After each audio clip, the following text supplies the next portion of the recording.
데살로니가전서 1장 1절에서 10절입니다. 키워드는 데살로니가전서의 배경, 편지의 첫 부분, 두려움을 깨뜨리는 믿음입니다. 바울과 실루아노와 디모데는 하나님 아버지와 주 예수 그리스도 안에 있는 데살로니가인의 교회에 편지하노니 은혜와 평강이 너희에게 있을지어다. 우리가 너희 모두로 말미암아 항상 하나님께 감사하며 기도할 때 너희를 기억함은 너희의 믿음의 역사와 사랑의 수고와 우리 주 예수 그리스도에 대한 소망의 인내를 우리 하나님 아버지 앞에서 끊임없이 기억함이니 하나님의 사랑하심을 받은 형제들아 너희를 택하심을 아노라.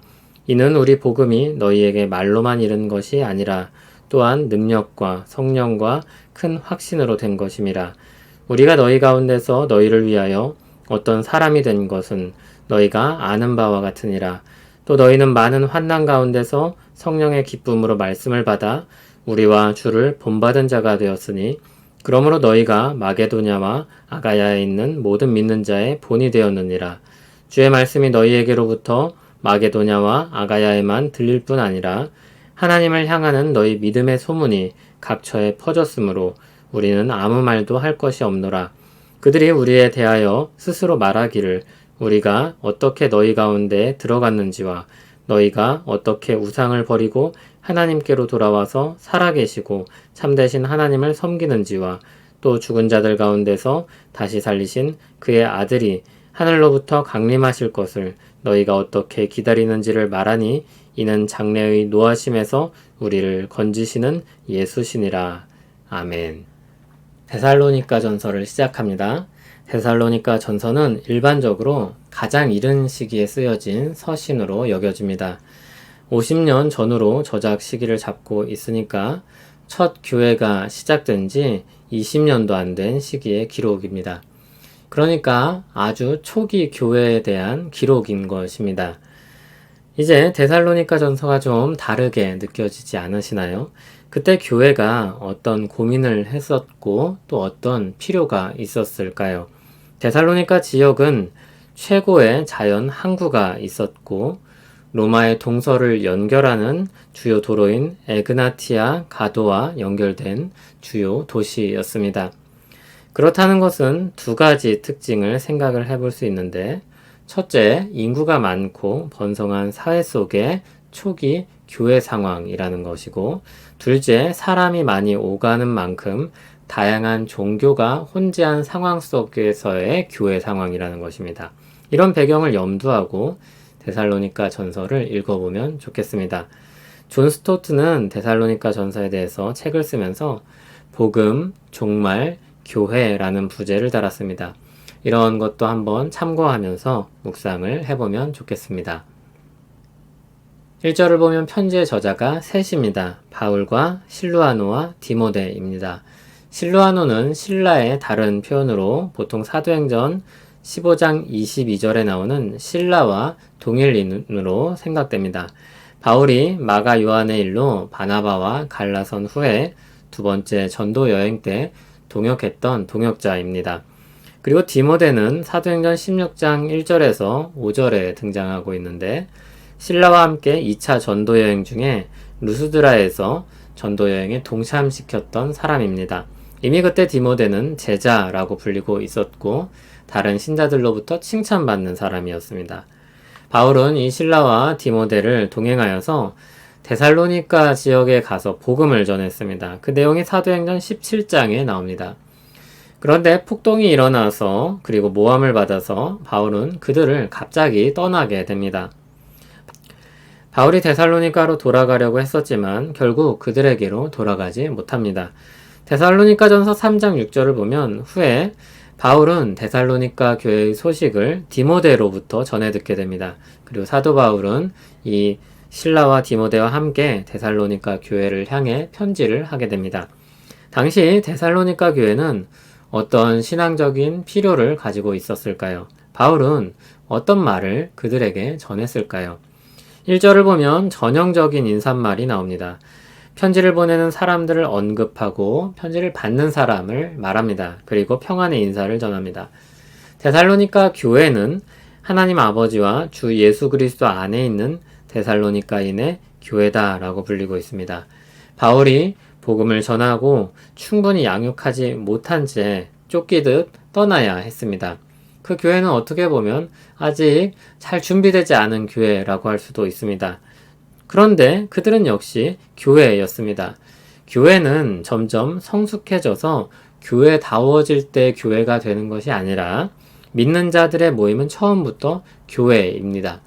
아기가 처음부터 사람으로 태어나는 것처럼 아직 성숙하지 않거나 다 갖춰진 것이 없어도 그 아기가 사람인 것처럼 교회는 처음부터 교회인 것입니다. 그리고 그들은 하나님에게는 자녀로서 하나님 아버지께 속했다고 일컬어지고 주 예수 그리스도 안에 있는 사람들이라고 일컬어집니다. 사도 바울과 동역자들은 처음 그들을 부르는 표현에서부터 그들의 정체성이 무엇인가를 분명하게 드러내놓고 있습니다. 데살로니가 교회는 박해받는 상황에 처해 있었는데 그들이 하나님의 자녀라는 것, 그리스도께 속한 사람들이라는 것, 이런 표현들이 많은 힘이 되지 않을 수 없었을 것입니다. 그런 그들이 지금 자리하고 있는 곳은 데살로니가라는 지역입니다. 그런 현실 속에서 하나님의 자녀요, 그리스도 안에 있는 사람들로 부름받고 있는 교회입니다. 2절부터 본격적인 편지 내용이 나옵니다. 시작이 항상 감사하며 기도한다는 것입니다. 3절에 나오듯 그들의 믿음의 역사와 사랑의 수고와 우리 주 예수 그리스도에 대한 소망의 인내를 알기 때문입니다. 믿음, 사랑, 소망입니다. 그들은 믿음으로 복음을 받아들였고 사랑으로 수고하여 복음을 받은 자답게 살았고 소망을 가지고 박해 가운데서도 인내했습니다. 짧은 교회의 역사를 생각한다면 그들의 신앙은 너무나도 훌륭한 것이고 사도는 그들을 향해서 칭찬하지 않을 수 없는 것입니다. 감사하지 않을 수 없는 것입니다. 그것은 4절에 보듯이 하나님이 택하셔서 사랑하신 역사로 말미암은 결과였습니다. 믿음과 사랑과 소망의 열매를 가진 것, 그것은 모두 하나님의 사랑과 택하심의 결과입니다. 그러므로 사도 바울과 그 동역자들은 감사하며 그들을 위해서 항상 기도하지 않을 수 없는 것입니다. 복음은 그들에게 말로만 전해지지 않았었습니다. 5절을 보면 능력과 성령과 큰 확신으로 된 것이라고 했습니다. 능력은 아마도 복음을 전할 때 일어났던 기적들을 가리키는 것 같습니다. 성령은 이 모든 능력과 결과의 원천입니다. 큰 확신은 그로 말미암은 결과입니다. 그렇게 복음의 역사가 일어난 일에 대해서 감사하며 언급한 후에 바울 일행이 어떻게 그들 가운데 행했는지를 말하기 시작합니다. 그것은 그들이 아는 바와 같다고 했습니다. 그것은 그들이 이미 함께 경험했던 것들입니다. 6절을 보면 많은 환난 가운데 일어난 일입니다. 그런데 성령의 기쁨으로 데살로니가 교회가 복음을 받았습니다. 그리고 사도와 동역자와 함께 주를 본받은 자가 되었습니다. 신자가 된 것이고 교회가 되었습니다. 그리고 이 데살로니가 교회는 마게도냐와 아가야 지방에 있는 믿는 자들의 본이 되었습니다. 그들의 믿음은 외적으로도 인정을 받은 것입니다. 그들의 믿음의 소문은 곳곳으로 퍼져나가 있습니다. 6절과 7절을 보면 본이라는 말이 반복됩니다. 바울과 동역자들 그리고 데살로니가 교회는 주를 본받은 자들이었고 또 그들은 데살로니가 교회는 모든 믿는 자들의 본이 되었습니다. 본받은 자들이 본받는 자들이 된 것입니다.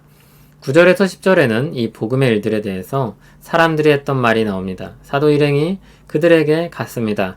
그들은 우상을 버리고 하나님께 돌아와 섬기게 되었습니다. 그들은 그리스도께서 강림하실 것을 기다리고 있습니다. 어떻게 기다리는지 사람들이 안다고 했습니다. 그들의 인내를 아는 것입니다. 데살로니가 교회는 바울 일행이 어떻게 복음을 전했는지 알고 있습니다. 그들은 복음을 들었고 이전에 그들이 죽은 우상을 섬겼었지만 살아계시고 참되신 하나님께 돌아왔다는 것을 알고 있습니다. 그들의 믿음은 소망으로 인내하는 믿음이었습니다. 그래서 그들은 죽은 자들 가운데서 다시 살리신 하나님의 아들이 하늘에서 강림하실 것을 믿고 기다렸습니다. 그들은 그날을 고대했고 그날에 장래의 노하심으로부터 건진받을 것을 믿었습니다. 하나님의 진노에서 건지실 예수님을 믿었습니다. 그들의 믿음의 중심에는 바로 이 예수님이 계셨습니다. 우상은 단지 민간 신앙을 가진 사람들이 무지하거나 어리석어 만들어낸 미신으로 치부하기엔 좀 어렵습니다. 특별히 성경에서 말하는 우상은 그렇습니다. 사람들은 누구나 무엇인가에 기대어 삽니다. 그 기대는 것이 이전에는 우상을 섬기는 일로 많이 나타났습니다. 그러나 지금은 그런 기대가 다른 대상을 향해 돌려지고 있는 것입니다. 여전히 사람들은 무언가에 기대서 삽니다. 지금은 무엇에 기대서 살까요? 과학이나 철학이나 역사나 그런 것들일 것입니다. 우리가 마음을 기대고 편안함을 얻을 수 있는 대상입니다. 두려움을 깨뜨릴 수 있는 자신들만의 그런 대상들입니다. 지금 사람들에게도 그런 대상들이 여전히 있습니다. 그 대상이 바뀌었을 뿐 본질적인 것은 변하지 않습니다. 사람들마다 믿는 구석이 있습니다. 그게 꼭 종교 형태를 띠지 않아도 믿고 사는 것들이 있습니다. 그것이 두렵고 불안할 때 드러납니다. 돈이 없으면 두렵고 불안한 사람들이 있습니다. 크고 두려운 일을 앞두고 점을 보는 사람들이 있습니다. 이성적으로 증명되지 않으면 불안해하는 사람들이 있습니다. 자기 오감으로 경험해 본 것만 신뢰하는 사람들이 있습니다. 자기가 신뢰하는 어떤 특정한 사람의 말만 듣는 사람들이 있습니다. 그러나 그런 세상에 수많은 일반 사람들로부터 나와서 살아계시고 참된 하나님을 믿는 사람들이 있습니다. 큰 항구 도시에 살던 사람들이 자신과 그 도시 사람들이 이전에 믿고 신뢰하던 것으로부터 나와서 하나님을 믿는다는 것은 상당한 부담이었을 것입니다. 이상해 보이는 일이요, 주목받는 일이었을 것입니다. 마치 아브라함이 갈대아 우르에서 택하여 부름받았을 때 나온 것과 같았습니다. 하나님의 약속을 믿고 바라며 새로운 세계로 들어가는 여호수아와 이스라엘과 같았습니다. 그때 마음속에 무엇이 있겠습니까? 걱정과 두려움이 있을 것입니다. 그때 두려움에서 빠져나오게 하고 평안을 되찾고 감사하며 살 수 있는 근거가 무엇입니까? 우리 아버지 되시는 하나님과 우리와 함께 하시는 그리스도입니다. 우리 안에 역사하시는 성령님입니다. 하나님의 택하심과 사랑이 데살로니가 교회를 붙들었습니다. 이 하나님의 택하심과 사랑으로 오늘 우리도 붙잡으실 것입니다. 그분이 모든 현실 가운데 우리를 붙잡으실 것이며 하나님께서 우리 삶을 끝까지 이끄셔서 그리스도께서 오실 날을 맞이할 것입니다. 소망이 현실이 될 것입니다. 그것이 데살로니가 교회의 믿음과 소망이며 우리의 믿음과 소망입니다. 그 믿음과 소망으로 주님의 교회는 어느 때든지 어떤 상황에든지 감사하며 두려워하지 않을 수 있습니다. 우리를 자녀 삼아 주시는 하나님 아버지, 우리를 소망의 날에 이르게 하실 것을 믿습니다. 그날에 우리는 그리스도 안에서 우리 믿음이 참되다는 것을 경험하게 될 것이며 그리스도 안에서 위로와 칭찬을 받을 것을 믿습니다. 그날을 향해 살아가는 우리 삶 전체를 아버지께서 붙드실 것을 믿습니다. 믿음으로 감사하며 평안 누리며 살게 하옵소서. 예수님 이름으로 기도합니다. 아멘.